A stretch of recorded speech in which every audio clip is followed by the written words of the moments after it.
Yeah.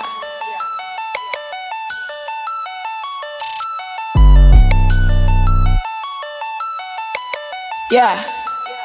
Hey. I ain't in Houston, but I got a ride. Welcome to a brand new episode of In the Den with MusaMajic, and I'm here with the fan favorite, MusaMajic TV, one of the favorites, Rico. Rico. How you living? I'm living good. Alright. I've been dying to talk to you. Ooh, I love that. She's been dying to talk to me. Make sure that people understand that everybody's dying to talk to MusaMajic TV. But Everyone's dying to talk to you. You're that guy. I'm just gonna ask you what I've been thinking about for a while.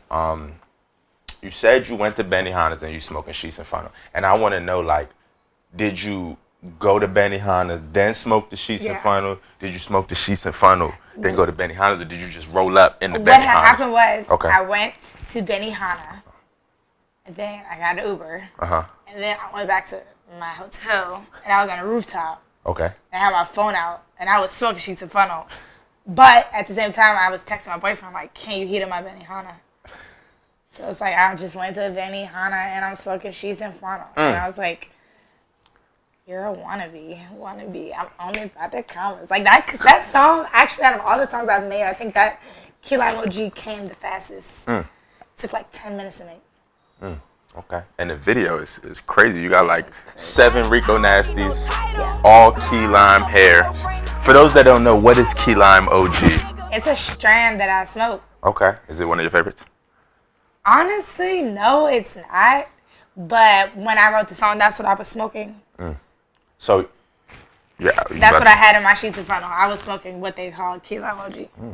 So I just named the whole song that, like, smoking Key Lime OG. The Uber had 2 seats. It was like a fancy ass Uber. It's like this Uber Super X. It was not, I don't know, like a black Uber. It was hella fancy. Facts. So it's like, and this car got 2 seats. This like, is LA, right? Yeah. When I hop out, it dank. Like, and everywhere I go, it always smells like weed. So when I hop out, it dank. You can smell it on me. Very plausible. Yeah. So your last 365 days. This is not your first time on MusaMajic TV. You did an interview last August, I think it was August 2016. And then, like, we did the interview, and then months happened. Then 2017 happened, and it just went crazy. I don't know what the fuck happened, honestly. Like, I don't know what happened. Tell me what the last year and a half has been like for you, like at being who you are. You know what I'm saying? This humble Prince George's County, pretty girl county native. Little PG princess. Tell me what that's been like. It's been a very, like, humbling experience, and I feel like more than, the only thing that I can say is, like, I've learned about the same as how much money I've earned this year. Ooh. So I've learned and earned a lot, like, and, you know, money bring a lot of shit, but, you know, money can't buy you wisdom. And That's a fact. when you get money, you just be going through situations that force you to be wise and force you to just get smarter immediately.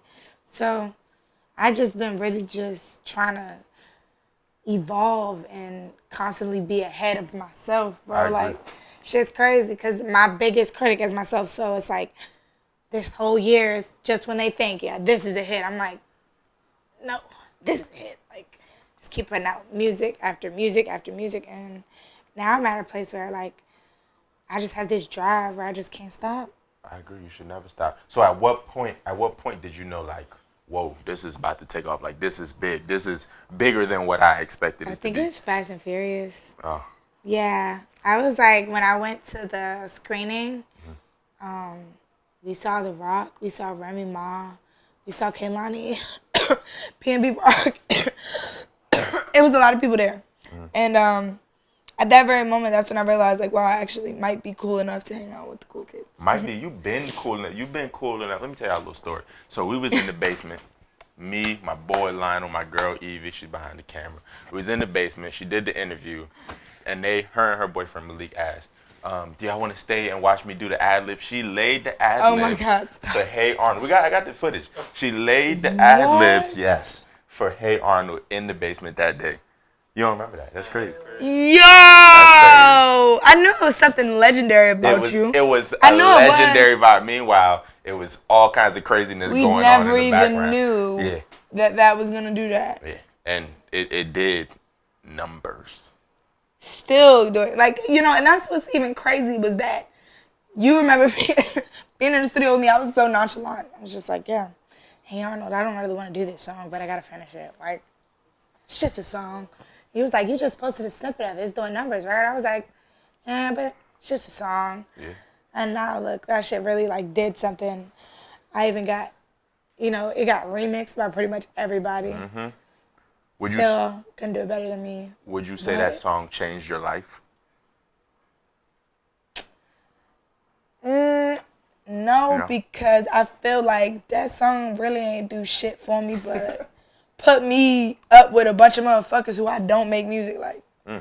Like, it had me, of course I love Yachty, that's my nigga, but it had me in the Atlanta. Yeah, where? The Atlanta fucking place of music, and like, that's not you. Yeah, it's just not me. It's just not me. And you know, due to association of whoever I was associating with, like, I just feel like that wasn't, that whole phase, like that Carly Day Arnold phase, like, that shit wasn't me. That was just like, I was starting my rap career and I wanted to be a ratchet bitch. And now that I realized how serious this shit can go and like everything you put out is forever. That's a fact. It just made me want to be more mature about how I go about my business and what I put out and the content, how good it is. Like, Hey Arnold was just the beginning of me realizing that I got to push myself, because still to this day, I don't think that's one of my best songs. And that's a really crazy, like, it's a very interesting perspective to have, because as a creative, you put so many things out. You lay your art down on the line, and sometimes you're like, all right, this was cool. And the stuff that you don't think is going to be all that, the people that you give it to, they love it. And that's just a crazy feeling. So you talked about being in that Atlanta lane, the whole body, and that's not you. You're a DMV artist, as you know. MusaMajic do support and, you know, promote any DMV artist that we can. So I noticed you worked with a lot of DMV artists. Who is your favorite to work with, and who haven't you worked with that you would love to work with from the DMV specifically? My most favorite artist that I work with from the DMV will be Big Flock, because I've always wanted to work with him, but I was never, you know, face to face in the studio with him when we made that song, because he was locked up. Tino Loud is one of the most fluid and versatile artists I've ever worked with in my life.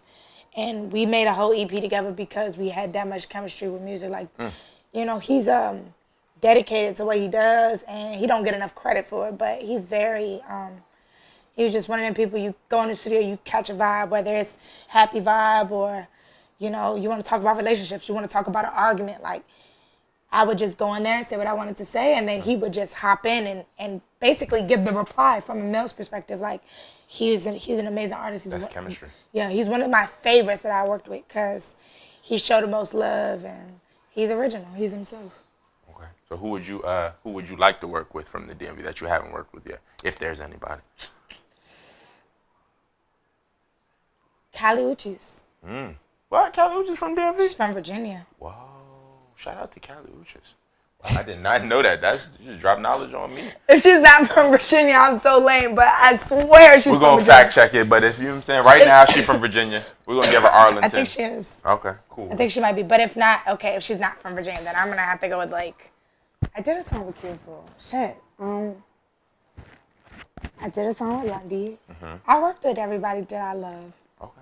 Sounds good. Like, I really, really did that shit. I was really able to work with everybody that I fuck with. Shy Glizzy. Oh, yeah. Glizzy. That's a big reach, though. You know, I feel like you could do it if you wanted to do it. We can make her. She's from Columbia, Maryland. Oh, Cali. Columbia, the country? I'll come back. She might be from Colombia. I'm so trash. Oh my God. She lived in Virginia. Nobody's gonna tell me otherwise. It's cool. Shout out to all my people in Virginia who don't get the necessary love that they need or deserve, but we're not gonna talk about that. So, let's talk about you working with somebody who I know you love, because we talked about in the last interview, Krayshawn. Oh my God. You met Krayshawn. Krayshawn was in your Rojo video. How was that experience for you? I know you were geeked. It was fucking amazing. It was amazing. I was fucking geeked. We were in the same room for like 10 minutes, and I didn't say anything. I was just like, hi. I didn't say nothing. And she was getting her hair done, makeup done. She walked out, and she came back in, and she was like, they got this red-ass car. Who gonna drive that bitch? You know how to drive? And I was like, no, I don't know how to drive. Can you drive it? And then I was just like, bro, if I keep being so head-ass, it's not gonna make a good impression. Like, I was so nervous. And she was just so, like, everything that I've, like, you know, as a fan, everything I imagined her to be like, that's how she was. Funny, outspoken, caring, chill. Like slick ass mouth. She's like wise in like a motherly way. Then she has a child now, and it was cool being able to relate to her about like having a son. And it's just like, it's crazy because I dead ass used to fucking wear Mickey Mouse earrings and try to be like her and Little Debbie. Like I would dead ass. Little Debbie. Wow. Both, and I smoked dabs with Debbie. Like the first dabs I ever did, I did them with Little Debbie in LA. And you would have never thought that you would have did that. Never. And I would have never thought that it would have happened like that because she dead ass just. Oh, bruh, my hand's been like, everyone, you got footage from last night? We do have a lot of footage from last night. Well, my hand got fucked up and then a fan grabbed it, so I had to go to the. Yeah, bro, I forgot that I was like not supposed to be letting them touch my hand. I reached out and they were like, Rico. Rico is an artist of the people. She's willing to take the necessary scrape, scab, burns, bruises, whatever need be. I couldn't wait to see them, fans, but that don't mean actually attack her though in the streets. Especially DMV fans. Like, I'll do anything for you guys, but I definitely had to hit the hospital after that show, and you know. She's out here risking her life for the art. What y'all doing for the art? Nothing. So, with the Krayshawn thing, did you like set that up? Did she set that up? Like, how did you know that Krayshawn was gonna be there? Did you know? I asked my management because we followed each other on Twitter. Okay. So I was just asking my management, like my boyfriend, like how can we make this work? And he's so smooth with the words. You know, he pieced everything together, spoke with our manager, and things just went chill from there. Yeah, I see the chemistry. You guys look like y'all should have been in your own like girls group, or maybe just out here robbing people. We look like fucking friends. That shit was weird. That we really looked like friends, and then now it's like.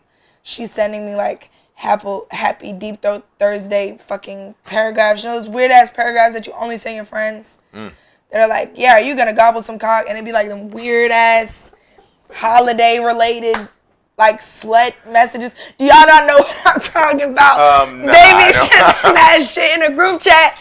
And it'd be like a long ass paragraph and it'd be like, hey bitch, today you better da da da da da. She sent me that shit and I was just dying laughing. Like, she's funny as shit. She's a really cool person. Really, that shit popped up on my screen. I was like, am I ready to what? What are you talking about? It's all love with Krayshawn and Rico. So let's talk about, well, for me, this is when I was like, I saw this and I was like taken aback. So everybody watches Insecure.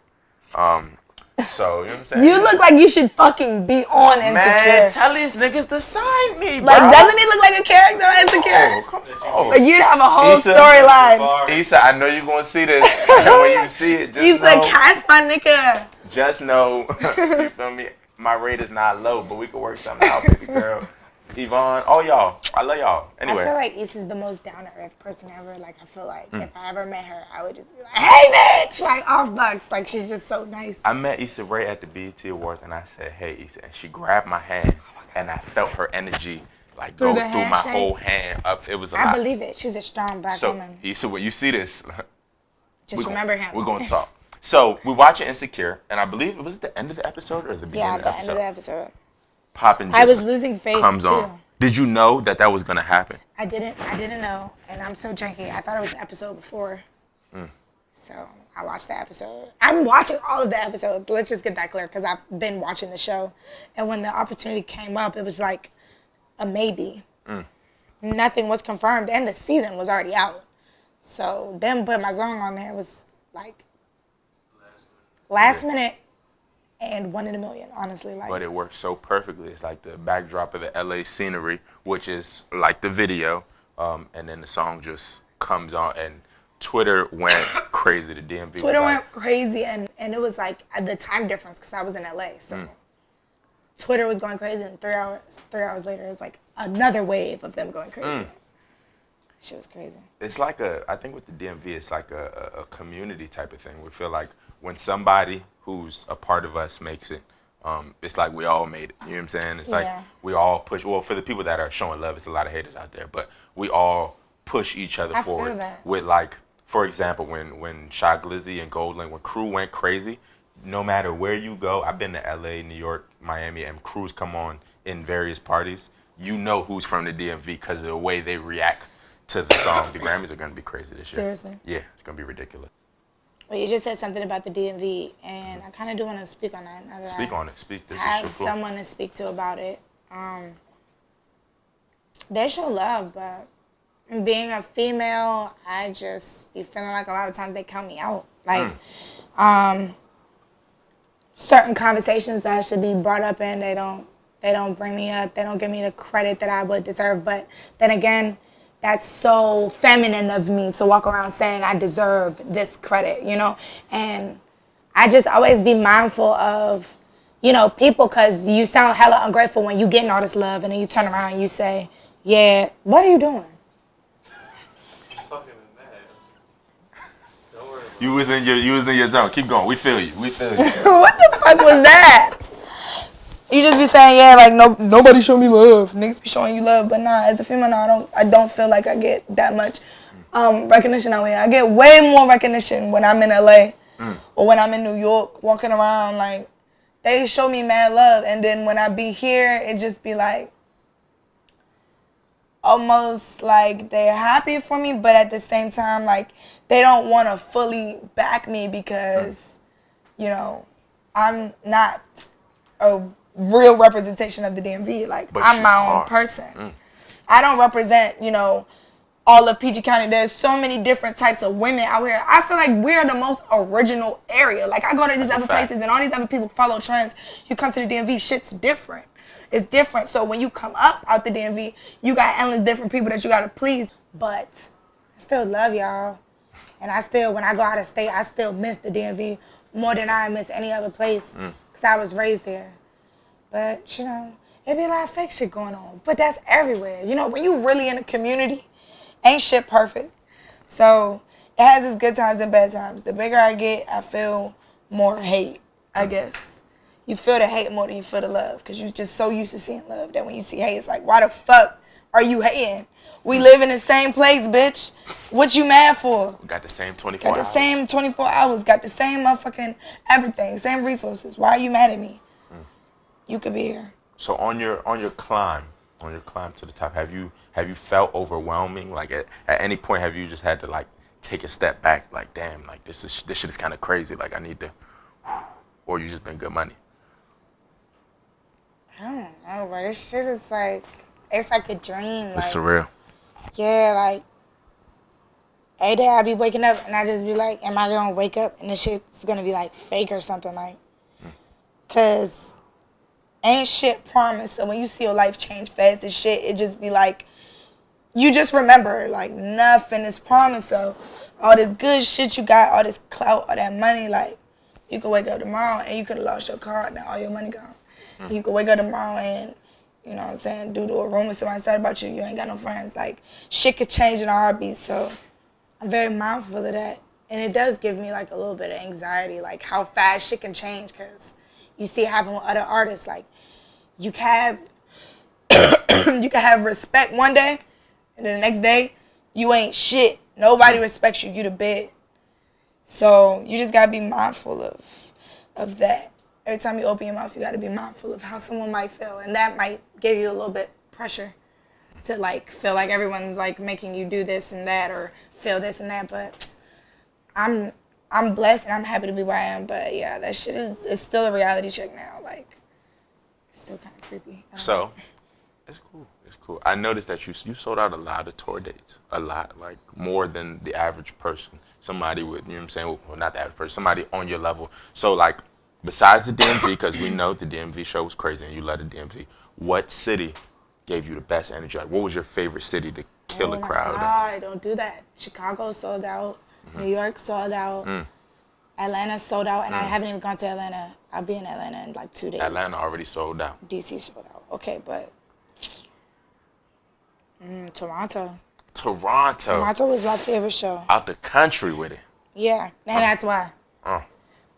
Were you surprised that Toronto was, one, sold out, two, that they was giving you like that energy? Because people sleep on Toronto. That's basically an American city the way they get down out there. To be honest with you, when I went there, I wasn't expecting them to be that lit for real. So I came in and I was like, yeah, hi everybody. La. Upstairs in the green room, I'm chilling. You know, this is like, 3 shows into the tour. So I'm like, I kind of got this.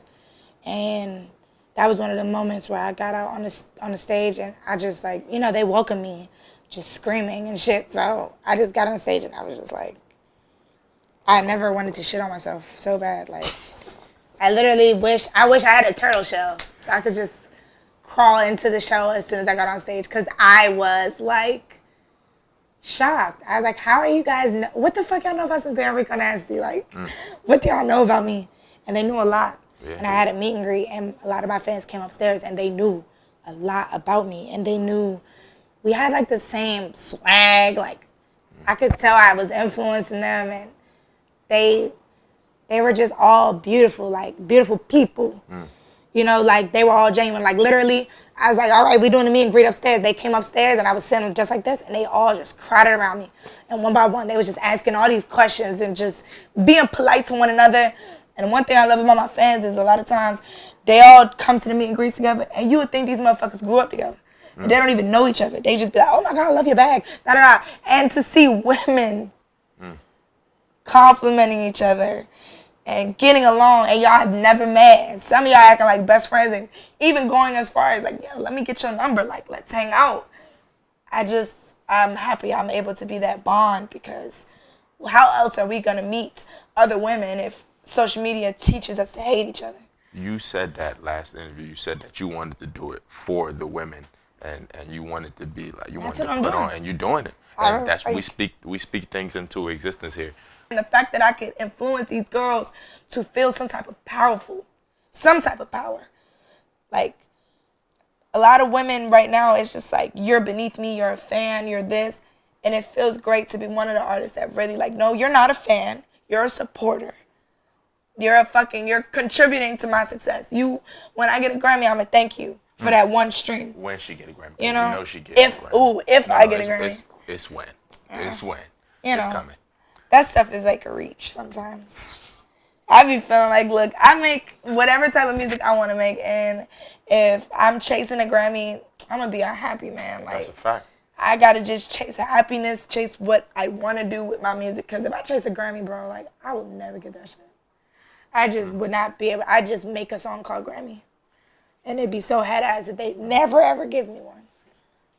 Grammy. Rico Nasty on the couch dropping all types Grammy. All types of gems.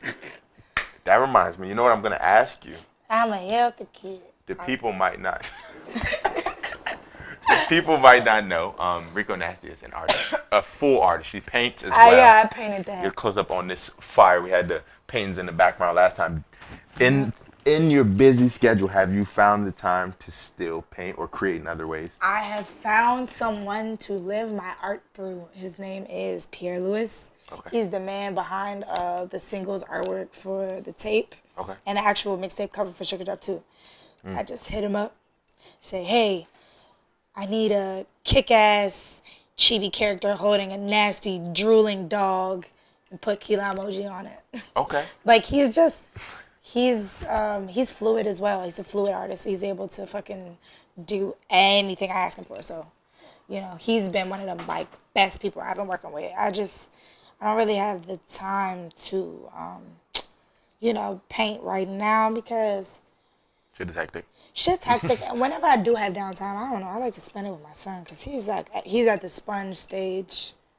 Sponge. He's just fun as shit, learning everything, saying mommy, daddy, saying bye-bye and hi. It's just like life is just going fast as shit. I hope, like, I don't know, you ever feel like life's so good it's gonna end? She got me. I'm sorry. I don't be feeling like that, but I feel what you're saying though. Man, we've been here in the den with MusaMajic, with Rico Nasty. Thank you so much. It's fucking lit. It was great talking to you guys. It was great talking to you. It was great seeing you again behind the scenes. I love you guys. Word. We love you too. We went through a little bit to get this, but we got it. And you feel me? It wouldn't have been Rico Nasty if it wasn't hard to get. Absolutely. Keep going to the top. We're very proud of you. Everybody's very proud of you. And just keep working hard. Stay humble, because you are staying humble. You're doing a great job at it. I can't wait to watch this interview and then watch the other one, like side by side, so I can see, like, did my mannerisms change? Did I grow up? Does my face look? You are so mature. Like, really? I'm hearing you talk about the growth is crazy. Oh, that shit's gonna be crazy to watch. You're in like this like zen space. I feel like Erica Badu on the couch over there. Yeah, and that interview did like 11,000. Oh, Erica Badu. Let's bring it back. Damn, I didn't ask you about Erica. Let's refocus. Don't tell me I act like everybody do, bitch. I'm about to be walking around this bitch like, come on. You just need some tea. Yeah, but like an instant was sound. So have you met? Did you meet lit. Erica like, in person?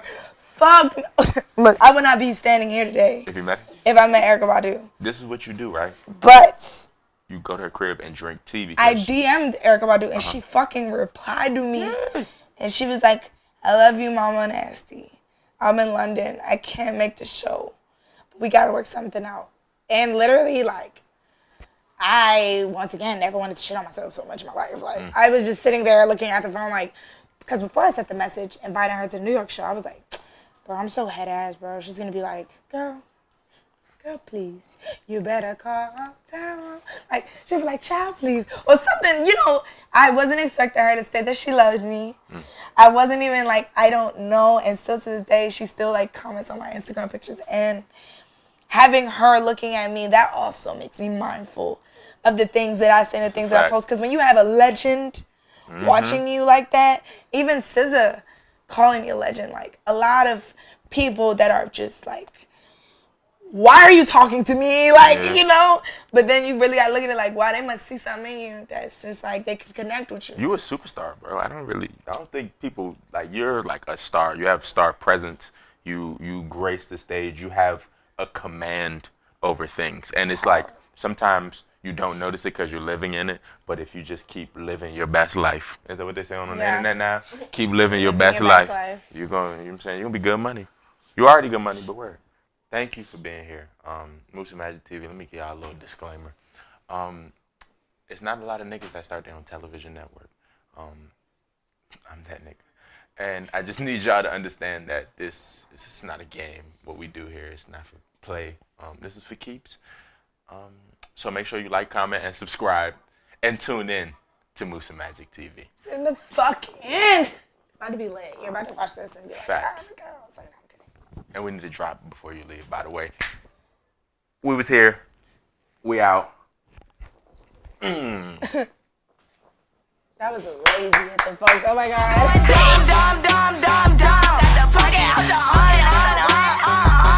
Do this shit for fun. Got the party going dumb. Not a party going dumb. Hey, it's your girl Rico Nasty, aka Taco Bella, and I'm here with MusaMajic TV, bitch. You know what the fuck we doing, bitch. Enjoy. DV shit.